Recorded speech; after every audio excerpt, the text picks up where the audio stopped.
Hello students, so let's start today's lecture. Today we are going to revise elasticity of demand, that is chapter number 3B. 3B हमने previous lecture में क्या देखा था?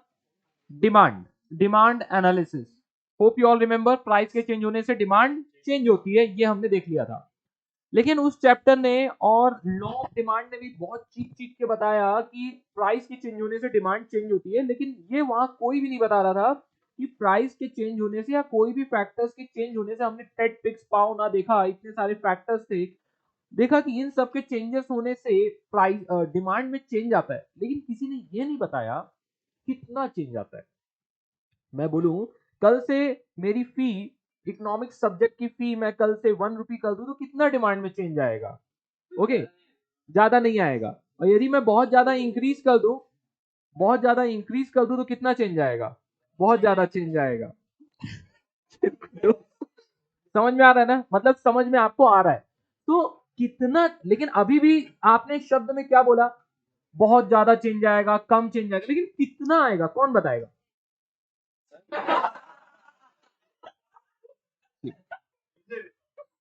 ठीक है, iPhone का price बोल रहे हैं कि कम हो जाए इंडिया के अंदर तो उसकी बेनिफिट देशवासियों को मिल जाएगा आईफोन का.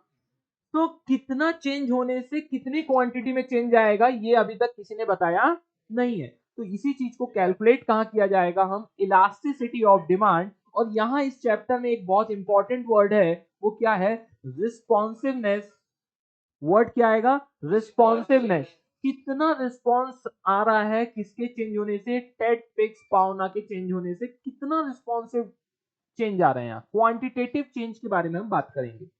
समझ में आ रहा है? फिर से मैं रिमाइंड कर रहा हूं, चेंज होगा ये पता था, बोल रहे बहुत चेंज होगा, कम चेंज होगा, लेकिन कितना? I am talking about in numbers. वो नंबर्स में बता नहीं पा रहा था. हम इस चैप्टर में वो चीजों के बारे में पता कर लेंगे. So elasticity of demand represent as ED. Introduction: the law of demand explains there is a inverse relationship between the price and the quantity demanded. Law of demand ने चीख चीख के बोला था, there is an inverse relationship between price and quantity demanded. नहीं, ऐसे ऐसे कैसे है कुछ तो. ठीक है, अलग अलग डायरेक्शन में जा रहा है. But law of demand not explain the extent of change. कितना चेंज होगा ये नहीं बताया था किसने? लॉ ऑफ डिमांड ने. So law of demand fails to explain. पहले बुराई कर लेते हैं पिछले चैप्टर की. तो लॉ ऑफ डिमांड क्या फेल हो गया था एक्सप्लेन करने में? क्वांटिटेटिव रिलेशनशिप स्टेब्लिश करने में फेल हो गया था. Quantitative relationship between the price and quantity demanded. ठीक है, प्राइस के चेंज होने से क्वांटिटी में चेंज होगा मान लिया, लेकिन कितना चेंज होगा ये नहीं बता रहा था. सो देयरफॉर आपके सबके प्यारे प्रोफेसर अल्फ्रेड मार्शल जी आए और बोल रहे हैं मैं बताऊंगा इस कंसेप्ट को कितना चेंज होगा. और वो कंसेप्ट क्या है? Elasticity of demand. तो यहां से इजाद होता है, इन्वेंट होता है वर्ड और कंसेप्ट का, इलास्टिसिटी ऑफ डिमांड का. So the concept of elasticity of demand refers to a responsiveness. दिख रहा है कि आपको? Responsiveness of quantity demanded to a change in its price और एनी अदर फैक्टर्स. प्राइस एक फैक्टर हो गया और मैनी एनी अदर फैक्टर्स में क्या आ गया? टेट पिक्स आवना. ध्यान आ रहा है? प्रीवियस लेक्चर भी और हमने देखा था. तो अरे पावना में पी है, पी कहां आ गया? ये आ गया पी. समझ में आ गया? पीछे आ गया, पहले आ गया. तो टेट पिक्स पावना पूरा है, तो प्राइस भी है एंड अदर फैक्टर्स बोल रहे हैं elasticity of demand. Alfred Marshall ji ने बोला अरे सारे फैक्टर्स कुछ भी चेंज हो, मैं बताऊंगा कितने क्वांटिटी में चेंजेस आने वाला है डिमांड में. Okay, so in other words it's the ratio of percentage change in quantity demanded to a percentage change in its price. So ये एक वर्ड को एक बार फिर से अपन देखते हैं. Responsiveness of a quantity demanded to a change in its price और एनी अदर फैक्टर्स, ये याद रखना है. तो the concept of elasticity of demand refers to a responsiveness of a quantity demanded due to change in its price or any other factors. So हम इसके importance of factors affecting में आएंगे. उसके पहले आते हैं लाल पीला नीला, कौन से कलर का देखना है आपको डायग्राम?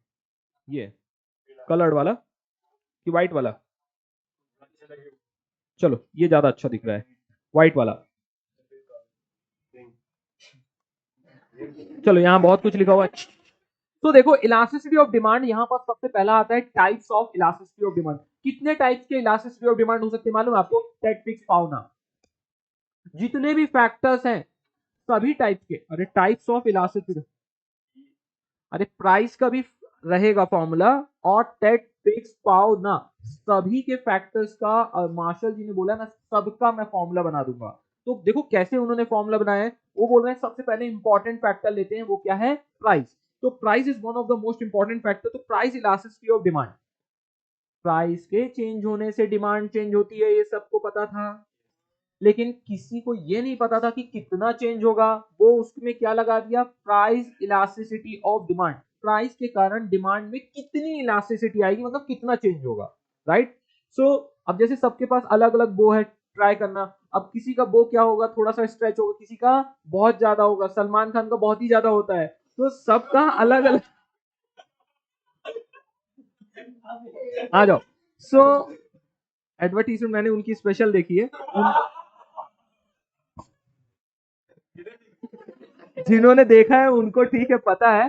सो आ जाओ वापस, है ना, देखा है ना, एड देखा है ना जिसने जिसने, तो उसको पता है। तो उनकी इलास्टिसिटी बहुत ही ज्यादा है सलमान जी की। सो प्राइस इलास्टिसिटी और डिमांड, तो रेशियो, तो सबका क्या होता है, अलग अलग चेंजेस होते हैं, तो उसमें कितना चेंज होगा ये यहाँ पर बताएगा कि पर्टिकुलर कितने प्राइस के चेंज होने से कितना डिमांड में चेंज होगा। तो यहाँ पर क्या आएगा, percentage change in quantity demanded divide by percentage change in price. तो देखो हर क्वेश्चन, हर फॉर्मूला में percentage change in quantity demanded तो कॉमन रहेगा, बिकॉज हम यहाँ फाइंड ही क्या कर रहे हैं, कितना क्वांटिटी में चेंज आने वाला है डिमांड में, राइट।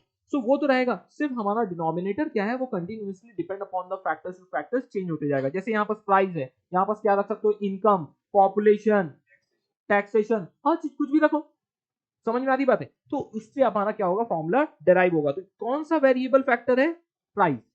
ओके, तो यहाँ पर क्या आ सकता है बताओ, टेट फिक्स पाओना। बात समझ में आ रही है। सिर्फ एक चीज है, जहां पास price of substitute goods and complementary goods है, उस केस के लिए क्या लगता है, क्रॉस इलास्टिसिटी ऑफ डिमांड, क्योंकि एक की प्राइस की चेंज होने से दूसरे की क्वांटिटी डिमांड चेंज हो जाती है। पढ़ा है हमने कंसेप्ट। वहां पर सब्स्टिट्यूट गुड्स या कॉम्प्लीमेंट्री गुड्स में एक के चेंज होने से दूसरे के डिमांड में चेंज आता है, इसलिए यहाँ पर क्रॉस इलास्टिसिटी ऑफ डिमांड एक ही अलग आता है। तो एक बार फिर से, प्राइस इलास्टिसिटी ऑफ डिमांड में फॉर्मूला क्या लिखोगे, ratio of proportion change in quantity demanded divide by percentage change in price, ठीक है। उसमें अभी अपन कंटेंट में आएंगे बाद में। इनकम इलास्टिसिटी ऑफ डिमांड का क्या होगा, डिग्री ऑफ, या कि यहां पास भी आप बोल सकते हो percentage change in quantity demanded divide by percentage change in income. तो क्या आ जाएगा, इनकम इलास्टिसिटी ऑफ डिमांड। सिर्फ क्या चेंज हुआ है बताओ यहाँ पास, इनकम। चलो पॉपुलेशन का बताओ, population elasticity of demand, percentage change in quantity divided divide by percentage change in population. समझ में आ रहा है क्या। चलो इसके बाद taxation, percentage change in quantity divided divide by percentage change in taxation policy. Okay, तो इसी तरह बातें हैं क्रॉस इलास्टिसिटी। क्रॉस इलास्टिसिटी क्यों है बताओ, क्योंकि यहाँ पास दो प्रोडक्ट के इन्वॉल्वमेंट है, एक प्रोडक्ट का नहीं है। दो प्रोडक्ट है, एक का प्राइस बदलता है, दूसरे की डिमांड बदल जाती है। कार का प्राइस, फॉर एग्जाम्पल पेट्रोल का प्राइस बहुत कम हो जाए, तो कार का डिमांड क्या होगी, बोलेंगे बहुत ज्यादा इंक्रीज हो जाएगी। What my point. सो इसी तरह कार की डिमांड बहुत ज्यादा इंक्रीज हो गई या कि प्राइस कम हो गया, तो कार की डिमांड इंक्रीज होगी, तो ऑटोमेटिकली पेट्रोल की डिमांड भी इंक्रीज होगी। सो इसलिए यहां पास बोला गया है, cross elasticity of demand found in case of substitute good as well as complementary goods. ध्यान आ रहा है, ये दोनों शब्दों का दुरुपयोग यहां किया गया, अच्छे से देख लो। So and non related goods, जो आपस में रिलेट नहीं है, लेकिन एक के प्राइस चेंज होने से दूसरे के क्वांटिटी डिमांड में चेंज होता है, तो फॉर्मूला क्या लगेगा यहाँ पास। तो यहाँ पास EC से डिनोट किया गया है, तो percentage change in demand of commodity A divide by percentage in price of commodity B।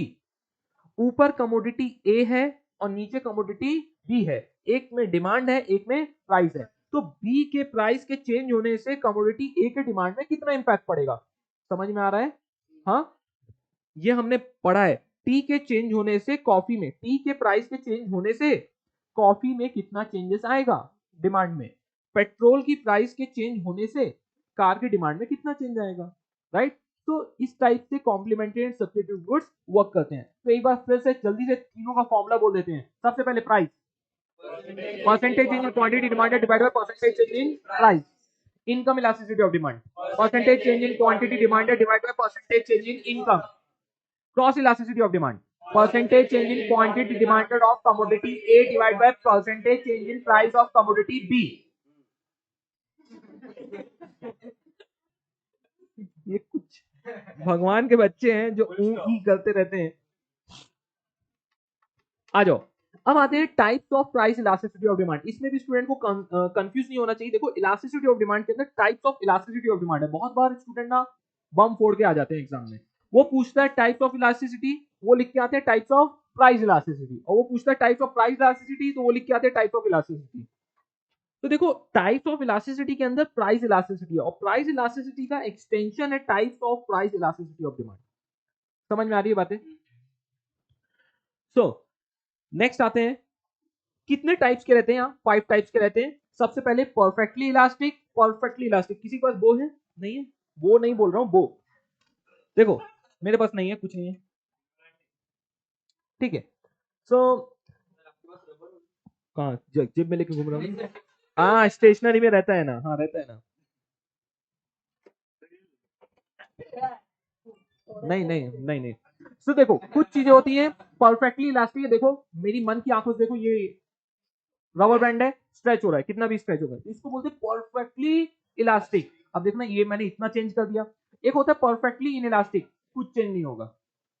अब क्या चेंज नहीं हो रहा है, पहले नाम समझो, रीड करो हेडिंग। वो बोल रहा है परफेक्टली इलास्टिक डिमांड। तो किसमें चेंज आ रहा है? प्राइस की बात नहीं कर रहा है, डिमांड में ह्यूज इलास्टिक है। ठीक है, प्राइस सेम रहेगा तो भी डिमांड में ह्यूज इलास्टिक है।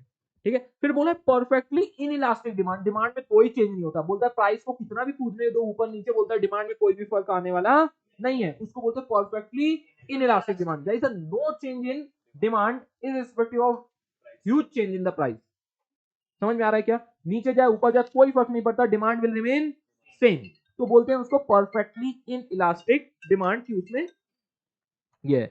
नेक्स्ट आता है यूनिटरी इलास्टिक। बोलता है जिधर जाओगे हम पीछे पीछे आ जाएंगे। तो जब आप जिस रेशियो में प्राइस इंक्रीज होगा उसी रेशियो में डिमांड डिक्रीज होगा, जिस रेशियो में प्राइस डिक्रीज होगा उसी रेशियो में क्वांटिटी डिमांडेड इंक्रीज होगा। इसको बोलते हैं प्रोपोर्शनेट चेंज इन। प्रोपोर्शनेट मतलब जिस प्रोपोर्शनेट में चेंज हो रहा है क्या, प्राइस एंड क्वांटिटी, उसी रेशियो में ये चेंजेस आ रहा है। इसी को बोलते हैं क्या, यूनिटरी इलास्टिक डिमांड। एक नया कंसेप्ट आता है relatively elastic demand. Relatively elastic मतलब नाम से समझ में आ रहा है, रिलेटिवली थोड़ा सा इलास्टिक है, मतलब ये पहले जो इतना चेंज हो रहा था उससे तो ज्यादा कम चेंज होगा, रिलेटिवली इलास्टिक है। अब रिलेटिवली इलास्टिक मतलब प्राइस के कंपैरिजन में जो डिमांड है रिलेटिवली ज्यादा। यदि 10% यदि चेंज होता है प्राइस, तो 30% क्या चेंज हो रहा है? डिमांड, क्वांटिटी का। तो रिलेटिवली बात कर रहे हैं, कौन ज्यादा चेंज होता है प्राइस से? डिमांड ज्यादा चेंज होता है। किससे कंपैरिजन में? प्राइस के कंपैरिजन। लेकिन यहाँ प्राइस चेंज हो रही है, इस कंपैरिजन में प्राइस कम चेंज हो रही है और क्वांटिटी डिमांडेड ज्यादा चेंज हो रहा है। अब बात करते हैं रिलेटिवली इन इलास्टिक डिमांड। बोलता है डिमांड जो है वो ज्यादा इलास्टिक नहीं है, लेकिन ज्यादा इलास्टिक नहीं है। तो बोलता है प्राइस जब 50% चेंज होगा तो बोलता है 20% डिमांड चेंज होता है। तो बोलते हैं कि डिमांड जो चेंज हो रहा है वो रिलेटिवली कम है as compared to the price. अब कैसे समझ में आएगा? आपको सिर्फ याद रखना है रिलेटिवली इलास्टिक डिमांड। रिलेटिवली किससे? रिलेटिवली प्राइस से रिलेटिवली इलास्टिक डिमांड क्या है? ज्यादा इलास्टिक है। तो इस केस में बताओ डिमांड को हम क्या करेंगे? ज्यादा चेंज करेंगे। डिमांड यहां पर चेंज कितना करोगे बताओ? 30। प्राइस कितना चेंज करोगे? 10। अब इन इलास्टिक डिमांड, डिमांड ज्यादा चेंज नहीं हो रहा, नाम में लिखा है relatively in elastic demand. Demand क्या है? ज्यादा इलास्टिक नहीं है। तो कितना क्या चेंज होगा बताओ? प्राइस ज्यादा चेंज होगा। और इन इलास्टिक डिमांड मतलब डिमांड चेंज होगा लेकिन बहुत कम होगा। क्यों? क्या कैसे पता चला? In elastic demand. क्या ये परफेक्टली लिखा है? परफेक्टली नहीं है, ये क्या है? रिलेटिवली है। अब इसी को बेस रखते हुए मैंने डायग्राम बना रखा हुआ है। देखो परफेक्टली इलास्टिक डिमांड में देख रहे हो, परफेक्टली इलास्टिक डिमांड है, मतलब डिमांड कितनी भी चेंज हो रही है, कितनी भी चेंज हो रही है। देखो ये यहां से P से चालू है, लेफ्ट से 0 से, देखो कितना भी जाते जा रहा है, कितना भी चला जाएगा राइट में। देखो ये पहले क्या था?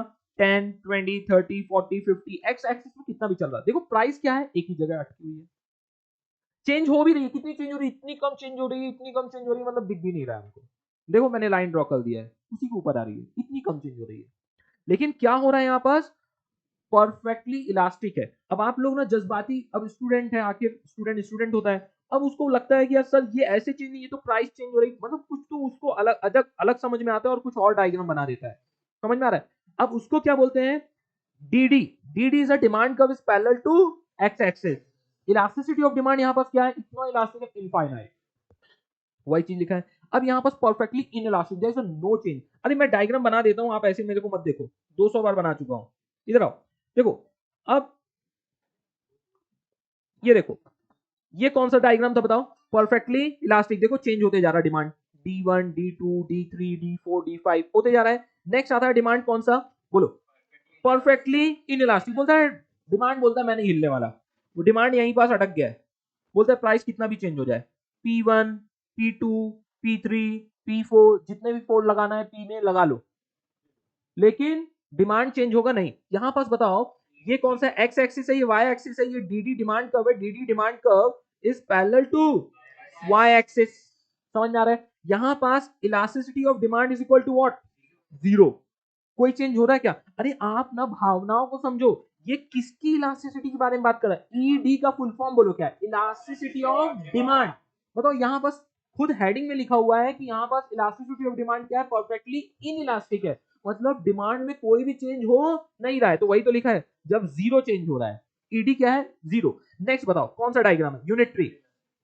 यूनिटरी इलास्टिक में क्या होगा, प्रोपोर्शनेट चेंज होगा। जैसे प्राइस P1 है और यहां पास क्या है, Q1 है, तो जैसे ही प्राइस फॉर एग्जांपल रिड्यूस कर लो या इंक्रीज कर लो, जैसे ही प्राइस रिड्यूस होगा तो क्वांटिटी डिमांडेड क्या होगा, इंक्रीज होगा, और परफेक्टली क्या बनेगा, ये यूनिटरी डीडी डिमांड कर्व है और ये यूनिटरी इलास्टिक डिमांड है। यहां पास elasticity of demand is equal to 1 रहेगा। समझ में आ रहा? जैसे कैसे आएगा, जैसे आपका फॉर्मूला लगाया, percentage change in quantity demanded कितना है 50, परसेंटेज चेंज इन प्राइस कितना है 50, 50 divide by 50 is equal to 1, इस तरह आता है 1। आपको प्रूफ करने के लिए कोई पूछने वाला नहीं है, लेकिन मैं बता रहा हूं कितना चेंज हुआ है। देखो पहले क्या क्वांटिटी कितना था, 10 था, अभी कितना हो गया है 20। पहले प्राइस कितना था, 20 था, प्राइस अब कितना हो गया 10। तो कितना कितना चेंज हो गया, ऐसे समझ लो कि 10 10 चेंज हुआ, 10 divide by 10 is equal to 1, zero नहीं आता। ठीक है, आ जाओ अब बात करते हैं हम कौन सा, रिलेटिवली इलास्टिक। रिलेटिवली इलास्टिक है, मतलब एक डायग्राम बना देते हैं, ये P1 था, ये Q1 है।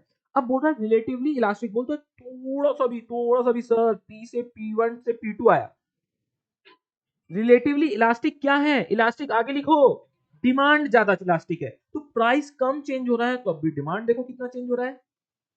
समझ में आ रहा है क्या? प्राइस कितना चेंज हुआ, बहुत माइनस, डिमांड कितना ह्यूज हुआ, इसको बोलते हैं रिलेटिवली इलास्टिक। डायग्राम कैसे बन रहा है देखो, आपके डायग्राम में डिफरेंस आना चाहिए, नहीं तो सारे डायग्राम आपके ऐसे ही दिखते हैं एग्जाम में। समझ लो भावनाओं को मेरे। नेक्स्ट आते हैं, बोलो elasticity of demand is equal to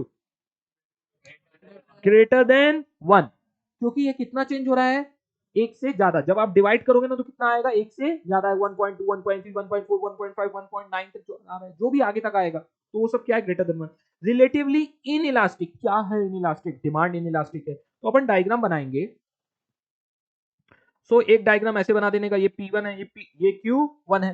अब बोल रहा है रिलेटिवली इन इलास्टिक डिमांड, बोलता है डिमांड में ज्यादा फर्क नहीं पड़ेगा, तो मतलब डिमांड मतलब प्राइस में बहुत फर्क पड़ेगा। चलो ये P1 से P2 इतना चेंज आ गया, इतना डिक्रीज हो गया प्राइस, लेकिन क्वांटिटी बोलता है मैं तो नहीं हिलने वाला। ये क्या है, Q2 है, और डायग्राम कुछ ऐसे बन रहा है। डिफरेंस आ रहा है क्या सब डायग्राम में, समझ में आ रहा है? लेकिन आप बहुत से आप पेपर उठा लेना दोस्तों, दुश्मनों के सारे डायग्राम बिल्कुल ना मेरे को सब ऐसे ही दिखते हैं, पता नहीं क्यों।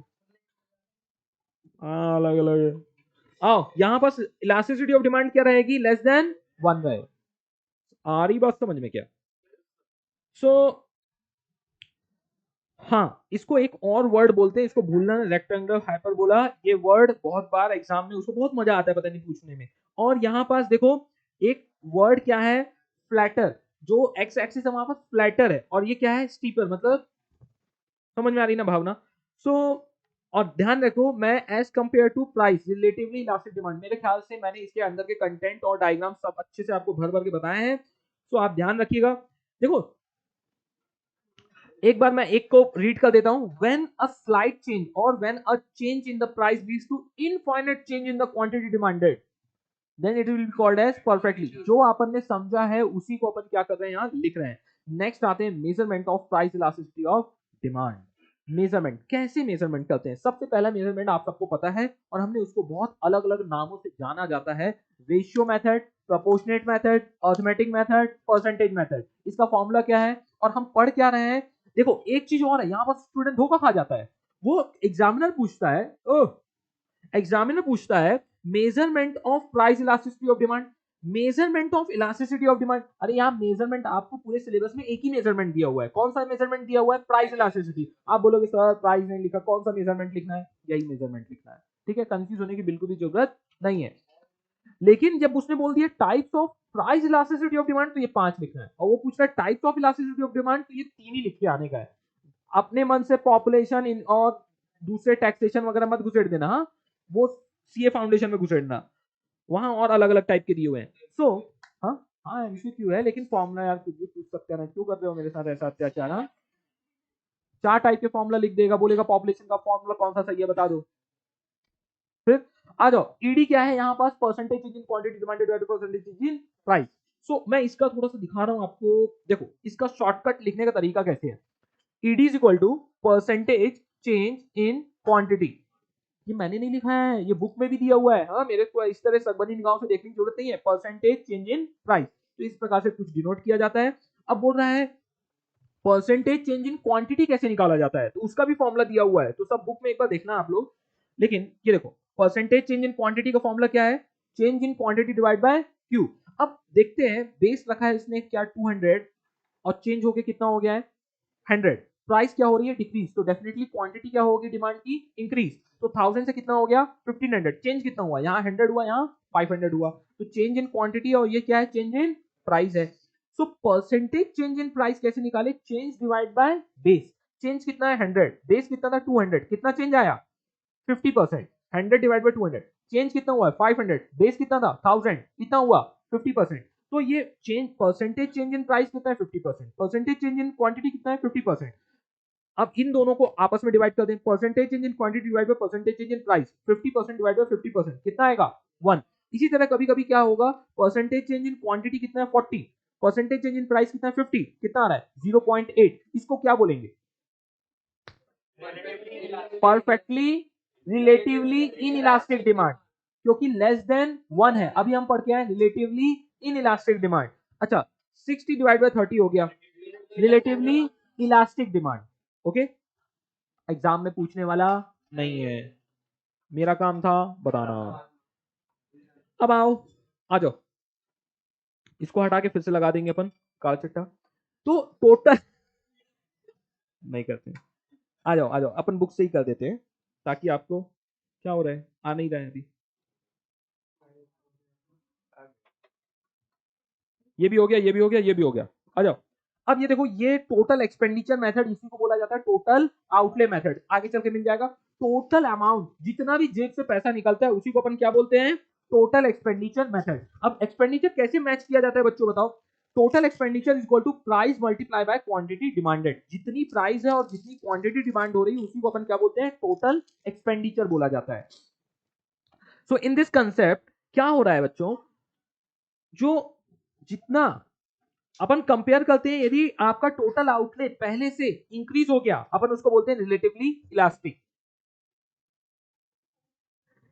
समझो, जिस भी देवी देवताओं को थोड़ा सा ऐसा लग रहा है कि उनके जीवन में कुछ तो अत्याचार हो रहा है, वो जाके रेगुलर लेक्चर भी देख सकते हैं। हाँ, जिनको जिनको लग रहा है और जिनको समझ में आ रहा है then no problem at all. Unitary elastic मतलब क्या हो रहा है? जितना चेंज होगा बेस से उतने ही प्रोपोर्शनेट में, तो वहां बोलेंगे total outlay does not change और रिमेन कांस्टेंट। तो elasticity of demand is equal to 1। तो व्हेन द प्राइस फॉल और rise and total outlay does not change, तो उस केस में अपन क्या बोलते हैं? Unitary elastic. रिलेटिवली इलास्टिक कब बोलते हैं बच्चों? जब आपका टोटल आउटले क्या हो जाए? डिक्रीज हो जाए। टोटल आउटले, पैसे जो जा रहे हैं वो क्या हो जाए? कम जाना चालू। अरे यार, when a change in the price of a commodity total outlay decrease, ऐसा चेंज हो कि प्राइस में कि आपका टोटल आउटले जो एक्सपेंडिचर वो क्या हो? कम हो। देखो ये कंपैरिजन बहुत ही सही है। कैसे समझाएं अभी आपको? अभी यहाँ पास इतना ही समझिए कि जब आपके पॉकेट से जो एक्सपेंडिचर हो रहा है ओवर द पीरियड प्राइस के चेंज होने से कम हो गया हो, तो अपन क्या करेंगे? घर में एकदम अफवाह फैला दी गई है, आज से टमाटो नहीं खाने का किसी को, फालतू को पैसे बढ़ाते जा रहे हैं लोग, घर में टमाटो खाना ही बंद हो गया, आउटले कितना हो गया? कम हो गया। जबकि ऐसा कुछ हुआ क्या, उसका प्राइस थोड़ा सा ही ज्यादा बढ़ा था या कोई भी चेंज हुआ था, आपके चेंज प्राइस में कुछ भी हो, पॉकेट से पैसा जाना कम हुआ, इसका मतलब क्या होगा, रिलेटिवली इन इलास्टिक डिमांड। तो वहां पास ईडी इज लेस देन 1 है। तो इसी का तरह अपन ने एक ये बनाया हुआ है, देखो प्रोडक्ट ए था, पहले प्राइस क्या था 10, बाद में कितना हो गया 20 हो गया। 10 प्राइस था तो हम कितना क्वांटिटी डिमांड करते थे, जैसे कुछ चीज सस्ती होती है ना तो अपन क्या करते हैं, उड़ा उड़ा के अपन यूज करते रहते हैं एकदम आराम से। जैसे ही वो क्या हो जाती, थोड़ी सी भी महंगी हो जाती, कुछ ज्यादा ही अपन प्रिकॉशन लेने लगते हैं और उसको बहुत संभाल के करने लगते हैं, तो प्राइस बढ़ने से भी आपके पॉकेट से पैसे ज्यादा नहीं जाते। समझ में आ रहा है क्या, हर बार प्राइस बढ़ने से निगेटिव इंपैक्ट नहीं होता है। जैसे पहले प्राइस 10 था, क्वांटिटी डिमांडेड 60, पैसे कितने जा रहे थे 60, प्राइस जैसे डबल हो गई, आपने ना कंजम्पशन वगैरह थोड़ा सा संभाला, क्वांटिटी कंजम्पशन करना थोड़ा सा कम किया, 5 किया, लेकिन तब भी आपके पॉकेट से पैसे कितने जा रहे हैं 100, मतलब ज्यादा जाने लगे, इसको बोलते हैं relatively elastic, ED is greater than 1। Okay, next आता है, पहले आप 30 रुपीज था, अब 40 हो गया, पहले 30 था तो कितना क्वांटिटी डिमांड करते थे 4, अब 40 हो गया तो कितना डिमांड कर रहे हो 3, लेकिन पहले भी पैसे कितने जाते थे 120, अभी भी कितने जाते हैं 120, तो इसको बोलेंगे ED is equal to 1, unitary elastic demand. So इस केस में देखो, पहले प्राइस कितना था 50, तो कितना लेते थे आप, 2 क्वांटिटी ले रहे थे, अभी प्राइस कितना हो गया 60, आपने क्या कर दिया 2 से 1 में आ गए, तो बताओ अभी क्या हुआ, पहले देते थे आप 100 रुपीज, अभी कितना दे रहा हो सिर्फ 60 रुपीज, मतलब आपका क्या हो गया, टोटल पॉकेट से पैसा कितना जाने लगा, कम जाने लगा, पहले जाता था 100, अब जा रहा है क्या 60, तो ED is less than 1, relatively in elastic demand. यहाँ क्वांटिटी से आप उसको कंपेयर करने की कोशिश ना करें, क्योंकि 4-3 हर जगह क्या हो रहा है, क्वांटिटी चेंज हो रहा है, आपको कंपेयर किससे करना है, टोटल एक्सपेंडिचर या टोटल आउटले से कंपेयर करना है। समझ में आ रही बात है, ध्यान रखना एग्जाम में ना ये स्टूडेंट का ये आता ही नहीं 120 ये दोनों तो कैसे करके आप तो निपटा देते हो, ठीक है, बेसिक से कैलकुलेशन देखे रहना, नहीं तो यही याद रख लेना, क्या बोल रहा हूँ समझ में आता। फिर आता है देखो, नेक्स्ट आता है आपका पॉइंट मेथड और ज्योमेट्रिक मेथड, पॉइंट मेथड और geometric method. Professor Marshall ji ने इस मेथड को डेवलप किया, another method to measure the elasticity of demand which is known as point method और ज्योमेट्रिक मेथड। इस मेथड को सिंपल से समझ लो कि कोई भी एक ग्राफ पेपर में एक पॉइंट धप्पा करके ऐसे पुट कर देने का है, और उसके बाद वो पॉइंट को देख के आपको नजर ऐसे से घुमाने का और बताने का है कि इसकी इलास्टिसिटी क्या है। इस टेक्नोलॉजी को बोला जाता है क्या, पॉइंट मेथड और ज्योमेट्रिक मेथड। मतलब उसने ऐसा ऐसा ग्राफ बना दिया, ओके, नहीं ना, नहीं ओके, ए भाई, ए भाई, सिस्टम सिस्टम सिस्टम, चलो अपन नया करते हैं, पेन भी चेंज नहीं हो रहा, पेन चेंज हो जाओ, आबरा का डाबरा, इसको बंदी करना पड़ेगा। तो आप लोग को समझ में आ रहा है, जिसने पढ़ा हुआ है ध्यान आ रहा है क्या ये सब चीजें, यार इसको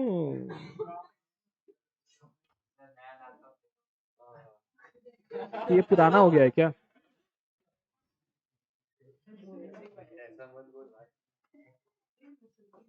फालतू ऐसा कुछ मत बोल, फीस और बढ़ जाएगी।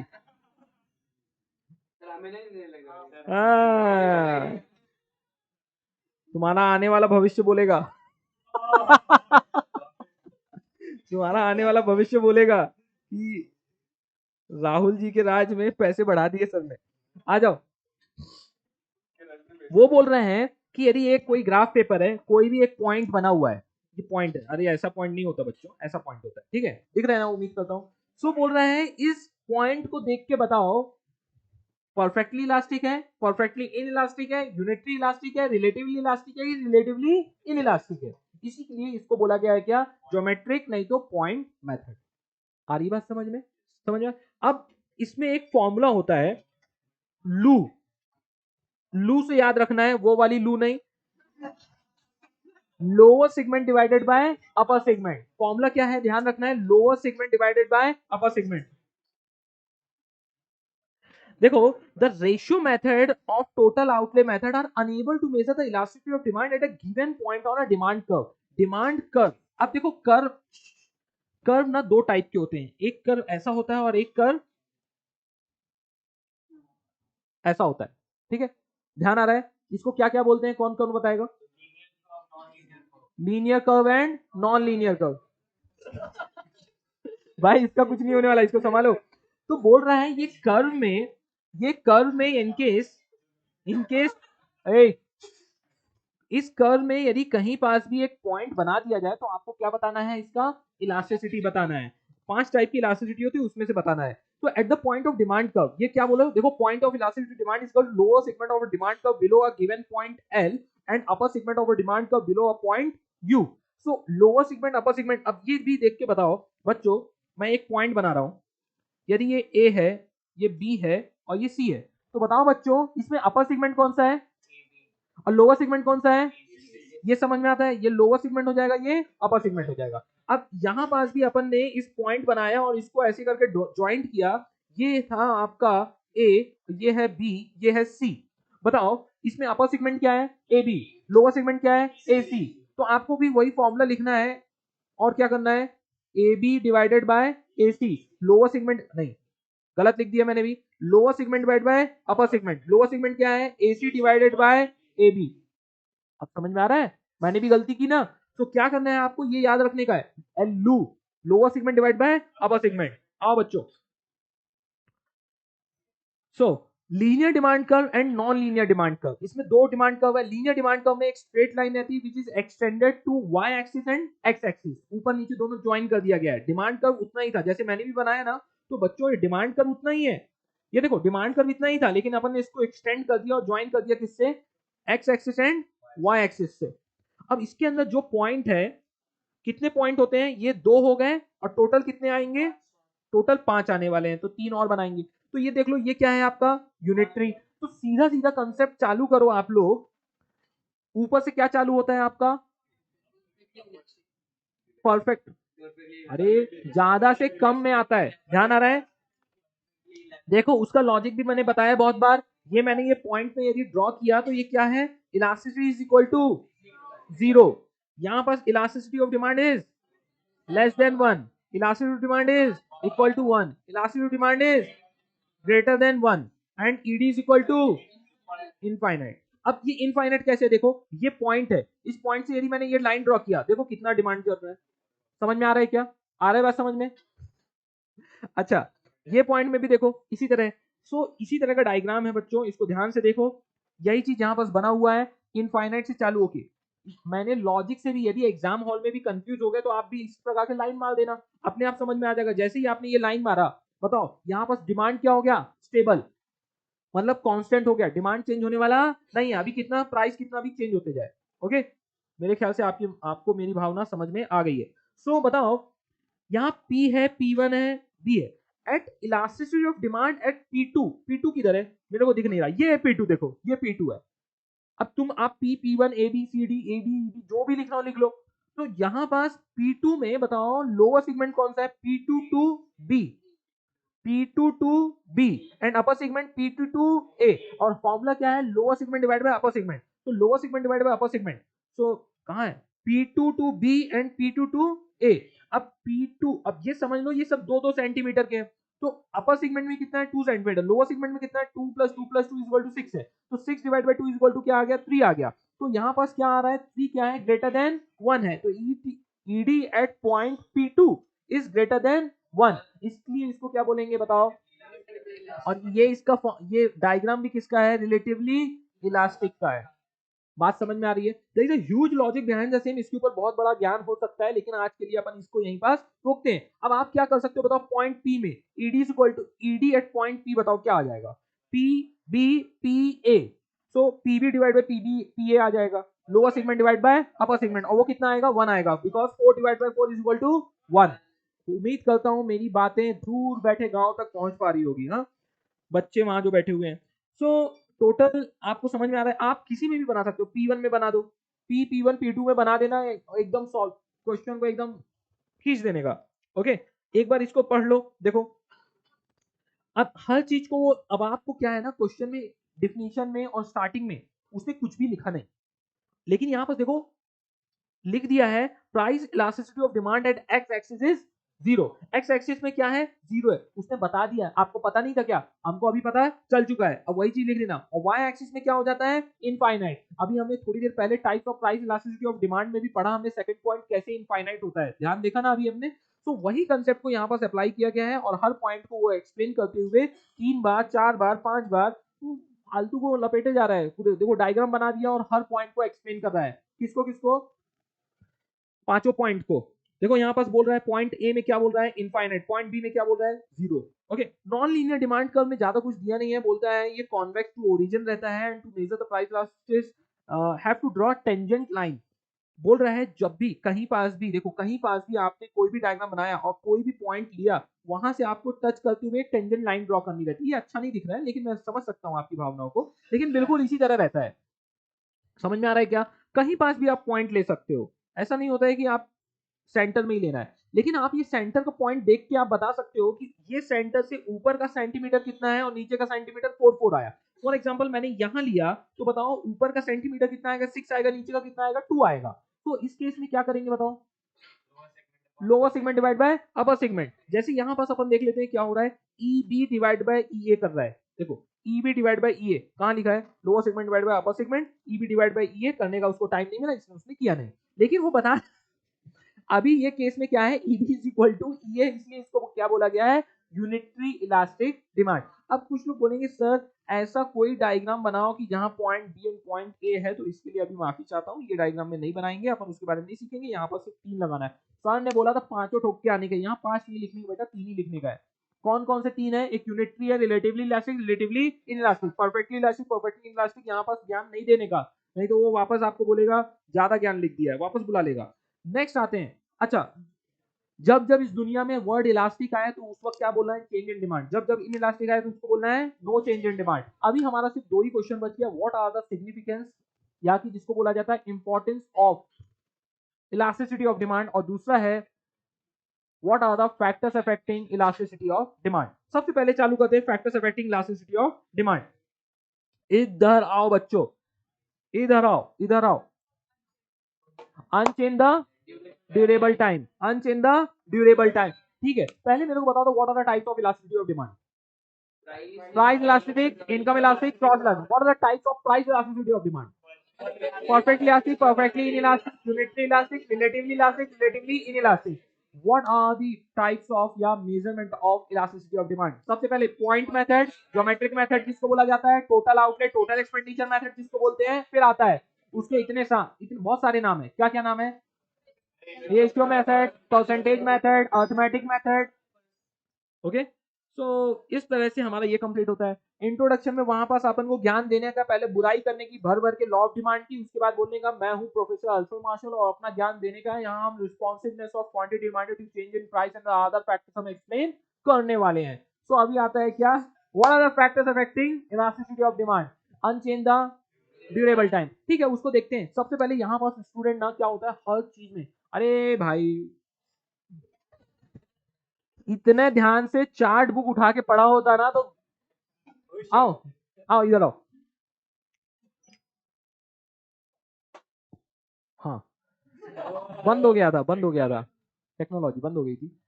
तो मैं क्या बोल रहा था, फैक्टर्स अफेक्टिंग जो है ना, सुनो सुनो सुनो, इसको स्टार मार्क करके रख लेना। स्टूडेंट जनरली ना इसके अंदर का कंटेंट ना भूल जाता है, अंदर लिखना क्या है ना, कुछ झिपता ही नहीं है स्टूडेंट को। एकदम लिख लो कि अपने को झिपता नहीं अंदर का कंटेंट क्या लिखने का, लिख लो ये सब।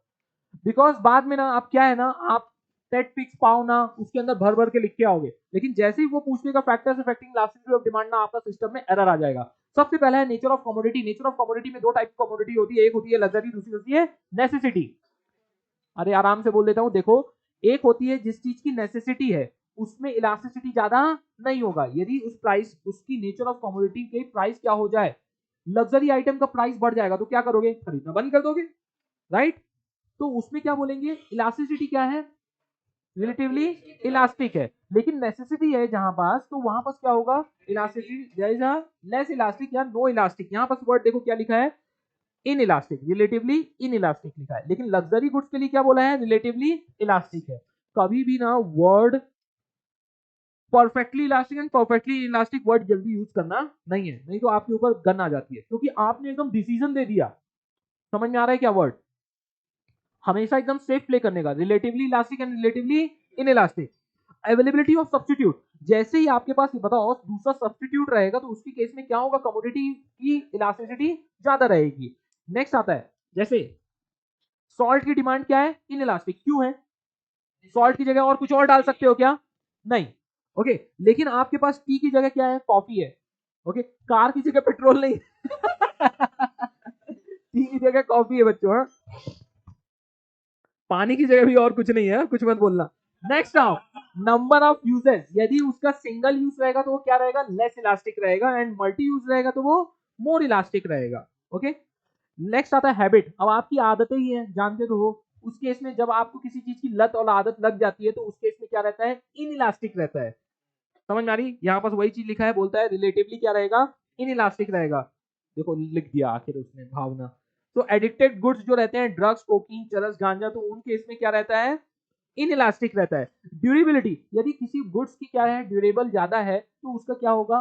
मोर इलास्टिक रहेगा। लेकिन वो ड्यूरेबल नहीं है, पेरिशेबल है, वो तुरंत खराब हो जाएगा तो उसका क्या रहेगा? इनइलास्टिक रहेगा। ओके, उसको खत्म ही करना पड़ेगा। Like perishable goods, inelastic.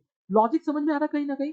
समझ में आता है, मैं उम्मीद करता हूँ। कॉम्प्लीमेंट्री गुड्स, एक गुड्स दूसरे गुड्स को क्या कर रहा है? कॉम्प्लीमेंट कर रहा है, इसलिए क्या होगा उस केस में? Satisfy single bond. ऐसा कमोडिटी जो सिंगल बॉन्ड को सेटिस्फाई कर रहा है तो रिलेटिवली इनइलास्टिक रहेगा। लेकिन जैसे fall in the price of mobile handset में leads to rise in the demand of SIM cards. वाह, हैंडसेट सिम कार्ड्स, क्या कोरिलेशन बनाया। Income of the consumer. अब बताओ, इनकम कंज्यूमर की बहुत ज्यादा रहे, कुछ फर्क पड़ेगा प्राइस से? नहीं पड़ेगा। अब उस केस में क्या रहेगा? रिलेटिवली इनइलास्टिक, कुछ चेंज नहीं आएगा। लेकिन इनकम बहुत कम है, जैसे ही प्राइस बढ़ा तो वो कंजम्पशन क्या करेगा? कम करेगा, तो इससे क्या होगा? इलास्टिक होगा, तो रिलेटिवली इलास्टिक। तो पुअर पर्सन के लिए क्या रहेगा? इलास्टिक। और यूजुअली रिच पर्सन के लिए रहेगा इनइलास्टिक। उसको फर्क पैसों से पड़ता नहीं है। तो उम्मीद करता हूं आपको समझ में आया। Urgency of needs, definitely urgency of needs में इनइलास्टिक रहेगा। और जैसे ही अर्जेंसी नहीं रहेगी, जैसे मेडिसिन हो गया। ओके, लग्जरी गुड्स रहेगा, उसके इसमें क्या रहेगा? लेस अर्जेंट रहता है। नहीं मिली यार BMW तो अपन i20 i10 से भी काम चला लेंगे, तो उसको क्या बोलते हैं? Relatively elastic demand. नेक्स्ट आता है टाइम पीरियड। टाइम पीरियड आपको बहुत ज्यादा मिल गया तो क्या होगा? इलास्टिक हो जाएगा। कम टाइम पीरियड मिला तो इनइलास्टिक हो जाएगा। अब क्या चाहिए आपको जिंदगी में? नेक्स्ट आते हैं what are the importance of. अपन मेमोरी टेक्निक में फिर से घुसेंगे अपन टूस टूस के, लेकिन मैं कंसेप्ट आपको रिकॉल करवा देता हूं। Importance of elasticity of demand. क्या इंपॉर्टेंस है? सबसे पहले इंपॉर्टेंस जो प्रोड्यूसर है डिसाइड कर पाता है कि क्या प्राइस रखनी चाहिए। जो गुड्स क्या रहेंगे? If the demand of the product is relatively inelastic, change होने वाला नहीं है, तो he will fix a higher price. बोलता है कि भाई डिमांड चेंज होने वाला नहीं है, कुछ भी प्राइस लगाओ, लोग तो खरीदेंगे ही। राइट? तो उस केस में इंपॉर्टेंस जो प्रोड्यूसर है उसको क्या करेगा? प्राइस कुछ भी रख सकता है। प्राइस डिसीजन गवर्नमेंट क्या करेगा? टैक्सेशन पॉलिसी डिसाइड कर सकती है।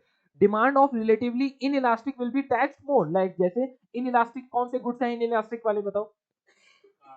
अरे नहीं भाई, इन इलास्टिक जिसके चेंज होने वाले नहीं है, नेसेसिटी वाले गुड्स है, ताकि वो गवर्नमेंट को पैसे आते रहें। Okay, important for factor pricing. Factor pricing मतलब कौन होते हैं?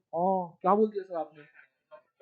फैक्टर्स ऑफ प्रोडक्शन, उनकी प्राइसिंग डिसाइड करने में भी हेल्प होता है। Factor of production which the demand is relatively inelastic can be demanded higher price as compared to those have elastic demand. So worker can ask for higher wages if the demand of the product is relatively inelastic. मतलब demand तो change हो नहीं सकती, तो factory का manufacturer क्या करेगा? भाई जो चाहिए ले ले, प्राइस बढ़ा के देगा। तो वहां पर ये सब चीजें बता रहा है, तो वहां पर बोल रहा है फैक्टर प्राइसिंग का प्राइस भी डिसाइड किया जा सकता है। Importance in foreign trade. Foreign trade में क्या होगा? Determine the terms and condition accordingly. हम डिसाइड कर सकते हैं ऐसी commodities, countries exporting commodities of demand is relatively inelastic, जिसका डिमांड चेंज नहीं होता, तो हम क्या करेंगे? कुछ भी चार्ज करेंगे प्राइस। क्यों?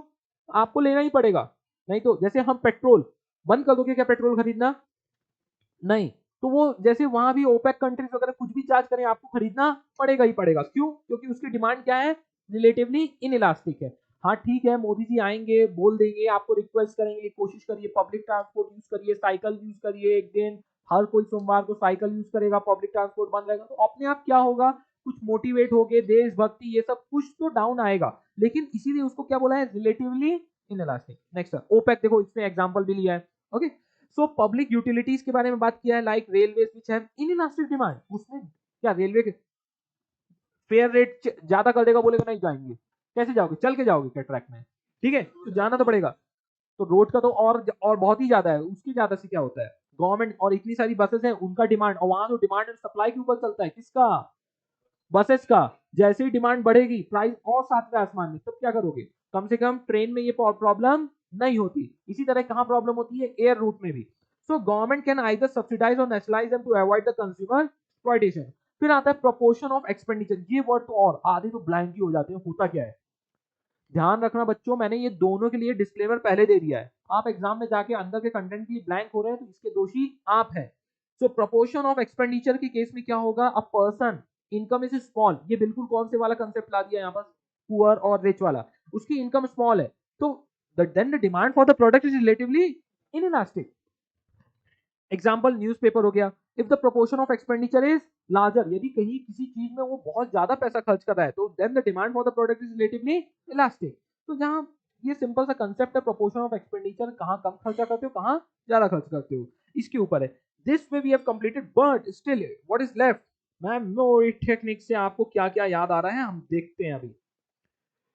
सो unchain the durable time. Unchain क्या है? सबसे पहले you stand for urgency of needs, nature of commodity, complementary goods, habits, availability of substitute, income of consumer, number of users, durability, time period। एक बार फिर से, U, okay, N, nature of commodity, C, complementary goods, H, habit, A, availability of substitutes, I, income of consumer, N, number of users, durability, time period। जिसको याद नहीं आ रहा अपने अपने note से भी देख के एक बार बोल सकते हैं। सो सफिशिएंट टाइम से चलो खत्म हो गया ये टॉपिक भी। हम नेक्स्ट टॉपिक में क्या करने वाले हैं? सप्लाई। लेकिन अभी भी पब्लिक ये बचा है ना बच्चों, इंपॉर्टेंट। सिग्निफिकेंस क्या है? Public expenditure is important to प्रोगोफोफा। Public expenditure is important to progofofa. क्या है अभी? वापा फोफा नहीं, पब्लिक एक्सपेंडिचर। पब्लिक एक्सपेंडिचर क्या है? Public utilities. एक्सपेंडिचर क्या है आपका? एक्सपेंडिचर, प्रोपोर्शन ऑफ एक्सपेंडिचर के बारे में बात किया है। प्रो क्या है? To the producer, to the government, to the foreign trade, to the factor pricing के लिए। ठीक है, प्रो गो फोफा।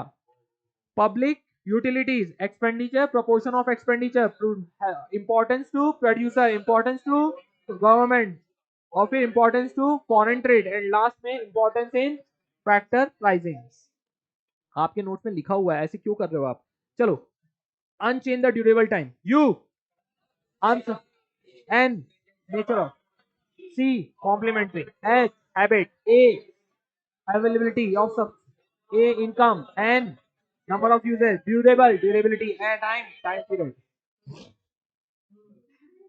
एक बार देख के जिनको नहीं आ रहा है, अनचेन क्या है? U, urgency of needs, N, nature of commodity, C, complementary goods, H, habit, availability of substitute, I, income of consumer, N, number of users, durability, and time period। अच्छा, पब्लिक एक्सपेंडिचर भूल गए क्या? Is a प्रोगोफोफा।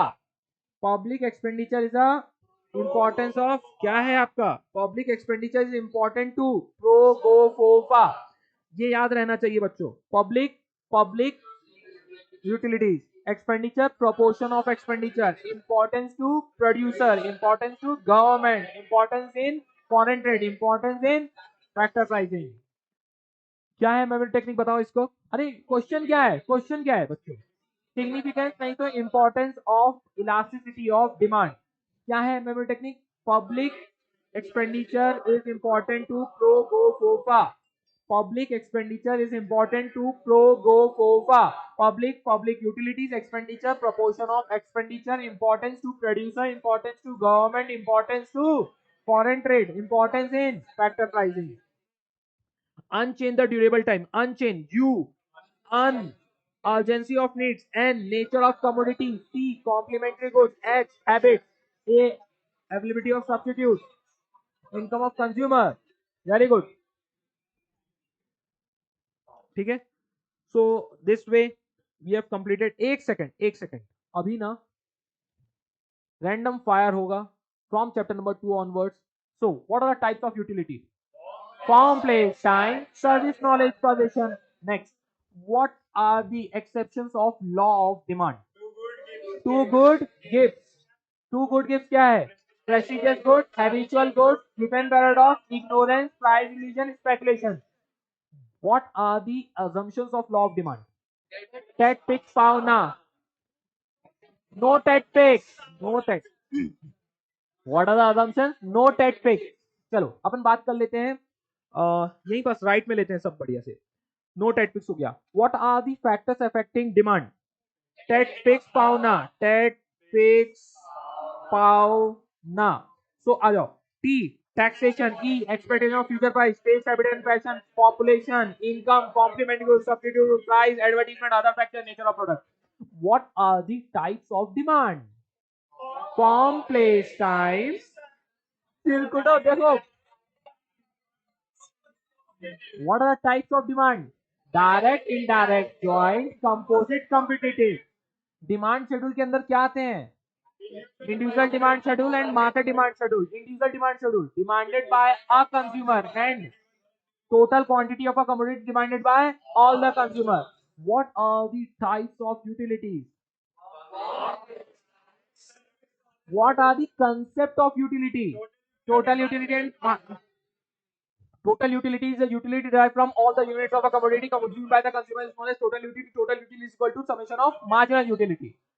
Next आते हैं marginal utility क्या होती है? Utility derived from one additional unit of a commodity consumed by the consumer. Formula क्या है? Marginal utility of n is equal to total utility of n minus total utility of n minus 1. Very good. What are the utility का और क्या बच गया? assumption है. utility क्या है? features है. what are the features of utility? मेरे से सब impress. जल्दी से बोलो. मेरे से multi-purpose, subjective concept, usefulness, basis of demand, intensity, measurable, pleasure, relative concept, equilibrium and satisfaction.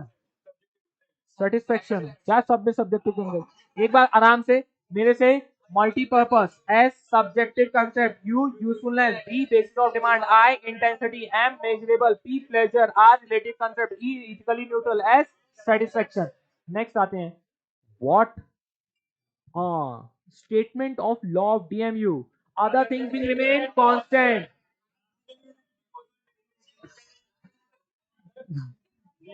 DMU है. बराबर बोल रहा है वो. Marginal utility goes on diminishing with an increase in the successive unit of a commodity consumed by consumer. जल्दी बोलना है तो कैसे? Other things will remain constant. Marginal utility goes on diminishing with an increase in the successive unit of a commodity consumed by consumer. What are the assumptions? वो नहीं. What are the statement? Statement क्या है किसका? Demand का. Demand. Other things will remain constant. Higher the price of a commodity, lower the quantity demanded. Lower the price of commodity, higher the quantity demanded. Next क्या बच गया? What are the assumptions of law of DMU? Divisibility, homogeneity, rationality, reasonability, continuity, constancy, cardinalism, single one. What are the importance of law of DMU? Go. So to the importance to consumer, importance to government. Basis of law of demand and basis of paradox of value. Paradox of value is the difference between value in use and value in exchange. Value in exchange means rate of usefulness of a commodity and value in exchange means rate of exchange of one commodity with another. Example पूरे देश को पता है. Next आते हैं. US में ICU क्या question है? यूएस में ICU criticisms of law of DMU या कि limitations of DMU. यू हाँ क्या है you? Unrealistic assumption, single want, I individual goods, C cardinal measurement and utility of money remain constant. अभी क्या बच गया है? पाड़ लगे. Oh my God, copy, COPY. Change in demand due to change in other factors and price will remain constant. Other factors like that fix auna. Next उसके अंदर change में increase in demand and decrease in demand होगा. Increase in demand एक favourable होता है, दूसरा unfavourable रहता है। चलो, increase in demand due to favourable change in other factors and price will remain constant. Other factors like that फिश आवना। नेक्स्ट, अनफेवरेबल के लिए decrease in demand, decrease in demand due to unfavorable change in other factors and price will remain constant. Other factors like tactics आवना। Next आते हैं variation. Variation के अंदर क्या होता है, एक्सपांशन एंड कॉन्ट्रैक्शन। एक्सपांशन में क्या होगा, जब एक्सपांस करेगा तो फॉल इन प्राइस होगा, एंड कॉन्ट्रैक्शन होगा तो राइज इन प्राइस होगा। चलो, expansion in demand due to fall in price and other factors will remain constant. Other factors like that fix आवना। Next, contraction in demand due to rise in price and other factors will remain constant. Other factors like that fix आवना। कुछ तो बच गया होगा। Exception, exception किसका हो गया, नहीं, exception of utility, law of DMU, exceptions of law of DMU नहीं, exception power of money addiction, power of money addiction makes होबो चिंगू। Power power money money addiction addiction hobby hobby hobby addiction miser. Oh my god, downward slope बोलो क्या है, DMU is CMIS. So DMU, law of DMU, I, income, substitute, C, new consumer, M, multi-purpose. Okay. So this way we have revised 2, 3 and 3A, 3B. So that's it for today. See you all in the next lecture. Take care. Bye-bye.